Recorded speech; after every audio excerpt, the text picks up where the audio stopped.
মা হতে চলেছে রাজনন্দিনী, অপর্ণার জীবনে নতুন ঝড়। আজকের ভিডিওতে আমরা সমালোচনা করব এমন এক চমকপ্রদ ঘটনাকে ঘিরে, যা একটি পরিবারের জীবনে এক মুহূর্তে বদলে দিতে পারে।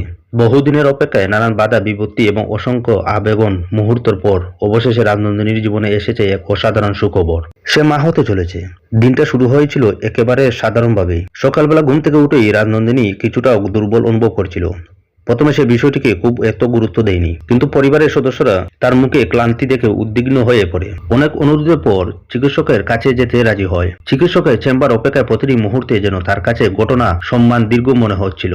নানান পরীক্ষা নিরীক্ষা এবং চিকিৎসক যখন হাসি মুখে খবরটি জানান দেন, তখন রাজনন্দিনী কিছুক্ষণ নির্ভীক হয়ে বসে থাকে। তার চোখে জল এসে যায় এবং আবেগ সবকিছুতে একসঙ্গে বর করে তার মনে। বাড়িতে ফিরে সে প্রথমে কাউকে কিছু বলতে পারে না। তার মুখে লাজুক হাসি দেখে পরিবারের সবাই হতবাক হয়ে যায়। পরে সবাই অবাক হয়ে যায় যখন সে ধীরে ধীরে খবরটি জানায়। তখন পুরো বাড়ি আনন্দে ভরে ওঠে। কেউ মিষ্টি আনার কথা বলে, কেউ আবারও ভবিষ্যতে নানান পরিকল্পনা শুরু করতে থাকে। কিন্তু এই আনন্দের মাঝেও একজন মানুষ চুপচাপ দাঁড়িয়ে সবকিছু দেখছিল। সে হলো অপর্ণা। অপর্ণার মুখে হাসি মুখে তাকার পরেও তার মনের ভেতরে শুরু হয়ে যায় এক অদ্ভুত অস্থিরতা।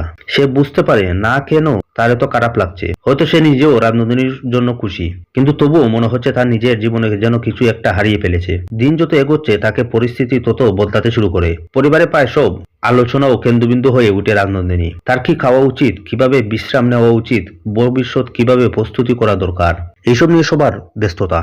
অপর্ণা ধীরে ধীরে নিজেকে একা অনুভব করতে থাকে। সে মনে করতে শুরু করে তার অনুভূতির কোনো মূল্য নেই। আগে যেসব বিষয়ে সবার সামনে মতামত চাইতো, এখন যেসব বিষয়ে তাকে তেমন গুরুত্ব দেওয়া হচ্ছে না বলে তার মনে হয়। একদিন রাতে খাবারের টেবিলে ছোট একটি ঘটনা বড় ভুল বুঝাবুঝির জন্য দেয়। পরিবারে একজন সদস্য রাজনন্দিনীর যত্ন নেওয়ার বিষয়ে কথা বলতে গিয়ে অজান্তে একটি মন্তব্য করে যা অপর্ণার মনে গভীর আঘাত দেয়। সে কিছু না বলেই টেবিলে ছেড়ে চলে যায়। এরপর থেকে সবাই বাড়ির পরিবেশ বদলে যেতে শুরু করে। অন্যদিকে রাজনন্দিনী বুঝতে পারে যে অপর্ণার আচরণে পরিবর্তন এসেছে। সে বহুবার তার সঙ্গে কথা না বলার চেষ্টা করে, কিন্তু অপর্ণা প্রতিবারই বিষয়টি এড়িয়ে চলেছে। এক সন্ধ্যায় রাজনন্দিনী অপর্ণার ঘরে যায়। সে শান্তভাবে জানতে চায় আসলে কি হয়েছে, কেন অপর্ণা এত দূরে দূরে যাচ্ছে। প্রথমে অপর্ণা কিছু বলতে চায় না, কিন্তু কিছুক্ষণ পর চুপ থাকার পর সে নিজেকে মনের কষ্টে প্রকাশ করে। সে বলে সবাই এখন শুধু রাজনন্দিনীকে নিয়ে ব্যস্ত। তার নিজের অনুভূতি, স্বপ্ন কিংবা সমস্যার কথা জেনেও কেউ শুনতে চায় না। রাজনন্দিনী তার কথা মন দিয়ে শুনে। সে বোঝানোর চেষ্টা করে যে নতুন অতিথি আগমনের আনন্দ মানে এই নয় যে অন্য কেউ গুরুত্ব হারিয়ে ফেলেছে। পরিবারের সবাই স্থান আলাদা এবং মূল্যবান, কিন্তু মানুষের মন কি এত সহজে বোঝা যায়? অপর্ণার ভেতরে জমে থাকা অভিমান সহজে দূর হয় না। সে নিজেকে সামলাতে চেষ্টা করে, বারবার আবেগের কাছে হার মানে। এদিকে পরিবারের বয়োজ্যেষ্ঠ সদস্যরা পরিস্থিতি বুঝতে পেরে চিন্তিত হয়ে পড়ে। তারা চান না একটি সুখবর নতুন কোনো দ্বন্দ্বের কারণ হয়ে উঠুক। কয়েকদিন পর পরিবারের সবাইকে নিয়ে একটি ছোট আয়োজন করা হবে। উদ্দেশ্য একটাই, সব ভুল বুঝাবুঝি দূর করা। সেই আড্ডায় অনেক কথা হয়, হাসি ঠাট্টার মাঝেও সবাই নিজের অনুভূতির কথা খোলাখুলি করতে শুরু করে। ধীরে ধীরে অপর্ণা বুঝতে পারে সে কেউ তাকে অবহেলা করতে চায়নি। পরিস্থিতির কারণে সে নিজেকে অনেক কিছু ভুলভাবে ভেবেছিল। তবুও গল্প এখানে শেষ নয়। নতুন জীবনে আগমন যেন আনন্দ নিয়ে আসে, তেমনি নিয়ে আসে নতুন দায়িত্ব, নতুন পরীক্ষা এবং নতুন চ্যালেঞ্জ।